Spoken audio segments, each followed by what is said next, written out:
Recently मेरे दादाजी मुझसे बोले, बेटा हमारी जिंदगी का सबसे बेस्ट समय हमारा बचपन होता है। ये बोलकर वो अपने डायपर में हगने लगे। तो मैंने इस बात पे थोड़ा गौर किया और मुझे पता चला कि यस, बचपन सच में बहुत रैंडम होता है। बचपन में एक बार साइकिल की चेन चढ़ाते समय मेरा हाथ आ गया, तो मैं भाग के अपने अपाहिज दोस्त को भी ले आया कि उसके भी हाथ आ जाए। बचपन में मुझे मेरी दादी का चरित्र सही नहीं लगता था, क्योंकि वो मुझे डेली नया तारा दिखा के बोलती थी वो तुम्हारे दादाजी है। बचपन में मैं थोड़ा भोला भी था, ऐसे फालतू किसी को उंगली नहीं करता था, वरना फिर मैं 9 तक ही गिन पाता था। एक तो तब कोई भी आके गिनती पूछ लेता था, और उंगली करते समय गिनना कितना मुश्किल होता है पता है। बचपन में मैं और मेरा भाई हमेशा WWE देख के लड़ते थे, क्योंकि माँ बाप की जायदाद लड़ने लायक थी नहीं। एक तो मेरा छोटा भाई बचपन में बहुत शांत स्वभाव का था, बेचारा स्कूल में भी सीनियर से बुली होता था। हाँ, वो सीनियर मैं ही होता था।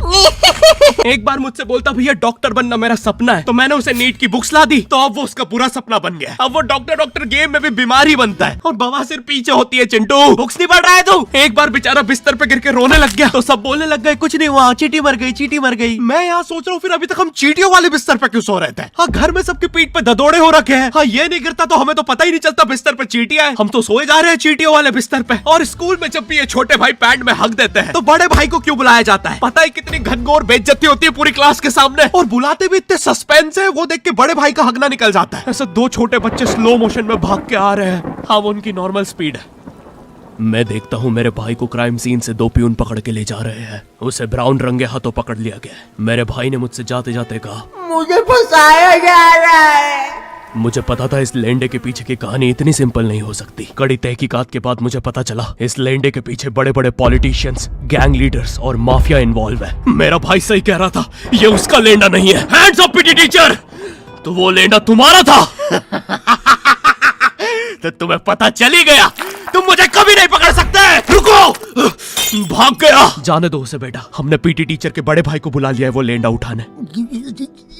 लेंडा आपकी नजदीकी सिनेमा घरों में पड़ा होगा तो देख के पैर रखना। ये चैनल पे जितने भी अजीब और गरीब चीजें तुम देखते हो, ये मैं और मेरे भाई की लाइफ में हमेशा होती रहती है, और इसलिए हमने ये चैनल नॉट योर टाइप बनाया था। मेरे भाई ने कहा तू बोल और मैं एनिमेशन करता हूँ, और लो बन गया नॉट योर टाइप। आपके अरे अभी भी लेंडा लगा हुआ है। बचपन में बोले जाता था कि तुम जितने दांत तकिए के नीचे रखोगे तुम्हें उतने ही रुपये मिलेंगे। तो मैंने दादी की 32 रख दी, तो मुझे 32 रुपए मिले। वो 32 7,000 की थी। जो पिटा हूं ना मैं घर पे, साली स्कैमर दांतों वाली परी, चांदी का दांत ले जाके 1 रुपया देती है। दांतों से याद है, बचपन में सब सूखा बॉर्नविटा खाते हैं क्योंकि दांत दूध के होते हैं। ठीक है, ये वाला जोक हटा दूंगा। बचपन में मुझे चुड़ैलों से बहुत डर लगता था। एक बार मुझे चुड़ैल के पैर के निशान दिखे तो मैं उल्टा भागा, पर फिर मैं चुड़ैल के ही घर में आ गया। हाँ, मैं पट्टी में भूल गया था उसके पैर उल्टे होते हैं, तो फिर मैंने सोचा इसका पीछे से सर फोड़ देता हूँ। सर फोड़ने गया तो वो उसका मुंह निकला। फिर से भूल गया कि साली चुड़ैलों के बाल भी मुंह पे होते हैं। आदमी को पता चले तो चले कैसे। जब मैं छोटा था नींद में बिस्तर भी बहुत गीला करता था। मेरी मम्मी हमेशा गुस्सा करती थी कि सोने से पहले सुसु किया कर। अब उन्हें कैसे बताऊं, फिर गीले बिस्तर में मुझे नींद नहीं आती। बचपन में मुझे गुस्सा भी बहुत आता था, तो मेरी मम्मी ने मुझे एक रेड स्टोन की अंगूठी पहना दी, और सरप्राइजिंगली उससे मेरा गुस्सा इतनी जल्दी उतरने लग गया, क्योंकि अब मैं जब अंगूठी पहन के लोगों को पीटता था तो गुस्सा इतनी जल्दी शांत होता था। वैसे ये अंगूठी मुझे एक बाबा जी के आश्रम से मिली थी। जब मैं वो आश्रम में गया था, वहाँ एक बहुत ही हॉट सी बंदी मुझे देख के बार बार स्माइल करे जा रही थी, तो मैंने भी मौके पे चौका मारा और जल्दी से अपना नंबर पेपर पे लिख के उसकी तरफ फेंक दिया। वो बंदी ने भी बड़े प्यार से मेरा नंबर उठाया और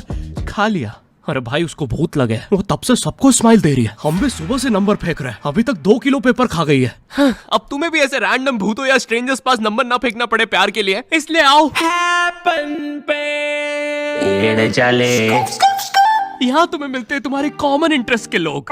मुझे बॉर्नविटा बहुत पसंद है। मुझे भी रोहित। आओ मन बुद्धि हैंडशेक करते हैं। हैपन पे मिलती है आपको उन लोगों की प्रोफाइल्स जिनके साथ आप पाथ क्रॉस करते हैं। यहाँ तुम अपने एरिया के लोगों की प्रोफाइल्स भी देख सकते हो। यही नहीं, जो लोग तुम्हारे फेवरेट स्पॉट पे जा चुके हैं, यहाँ तुम्हें उनकी प्रोफाइल्स भी मिलती है। तो अभी जाकर अपना नेक्स्ट क्रश स्पॉट करो अपने ही मन पसंदीदा स्पॉट पे। तो अभी जाकर डाउनलोड करो, लिंक डिस्क्रिप्शन में। Thank you happen. बचपन में मेरी मम्मी हमेशा बोलती रहती थी कि बाहर जाके खेलो। अब बाहर मेरे मोहल्ले के बच्चे भाई वो ऐसे अजीब अजीब से गेम्स खेलते थे। कहीं ड्रैगन फ्लाई में रस्सी बांध के उसको पेट बना लिया है, कहीं नंगे भाग रहे टायर के पीछे लकड़ी मारते मारते। मेरी मम्मी को उन पे दया आ रही है कि बेचारे गरीब बच्चे किसी भी चीज से खेल लेते हैं, फिर हमारी कार पलट जाती है। हाँ, वो टायर हमारी कार का था। और मुझे एक बात बताओ, चक्के से खेलने पे वो गरीब कैसे कंसिडर हो रहे हैं? क्या पता उनने कार खरीद के चक्का निकाला हो, क्या पता लैम्बोर्गिनी के चक्के से खेल रहे हो। नहीं, तुम्हें कैसे पता चल रहा है वो गरीब है या अमीर? और एक चक्के से इतनी सारी एक्टिविटी करेंगे ये लोग। कभी चक्के में रस्सी बांध के झूला बना दिया, कभी झूले से फिका के खुद को लूला बना दिया, कभी लूले पे झूला बांधकर हुला हू बना दिया। ये इतने हरामी बच्चे थे, इनके साथ कोई भी घर नहीं खेलता था, क्योंकि घर ये जुए में लगा के हार जाते हैं। ये वो बच्चे जिन्हें तुम रिमोट कंट्रोल कार भी दोगे तो उसकी मोटर निकाल के पंखा बनाएंगे। एक बार इन्होंने रिमोट कंट्रोल रिमोट बनाया था। तुम अगर इस रिमोट पे बटन दबाओगे तो इस रिमोट पे बटन दबेगी, बस ये लोग मकर संक्रांति के दिन पतंग भी लूटते थे दुकानों से। पतंग से याद है मैं बचपन में अपने दोस्त जनक के साथ बहुत पतंग उड़ाता था। जनक गुजराती था और गुजराती लोग तो बहुत बड़े पतंगबाज होते हैं। वो लोग गला काटने के बाद भी काहे पोचे चिल्लाते हैं। जनक मेरे घर पे इतना बड़ा गिर्रा लेके आता था पतंग उड़ाने। उस पर पता नहीं कितने 1000 किलोमीटर का मांझा लपटा होता था। हम दोनों का सपना था उस गिर्रे की पूरी ढील देना। एक बार तो गिर्रा खाली होने ही वाला था पर वो पतंग आर तो घूम के हमारे पीछे से आ गई। हमने हमारी ही पतंग काट दी। तो इस बार हमने सोचा पतंग पूरी परपेंडिकुलर उड़ाएंगे, स्ट्रेट। हमने 2 घंटे ढील दी। वो मांझे में वेव सिग्नल आने लग गए प्राचीन भाषा में। हमें लगा हमने एलियंस ढूंढ लिया बट फिर धीरे से वो सिग्नल क्लियर हुआ। हमें पता चला हमने कोई नासा का 100 मिलियन का टेलीस्कोप काट दिया। पतंग नीचे ले, टेलीस्कोप काट दिया।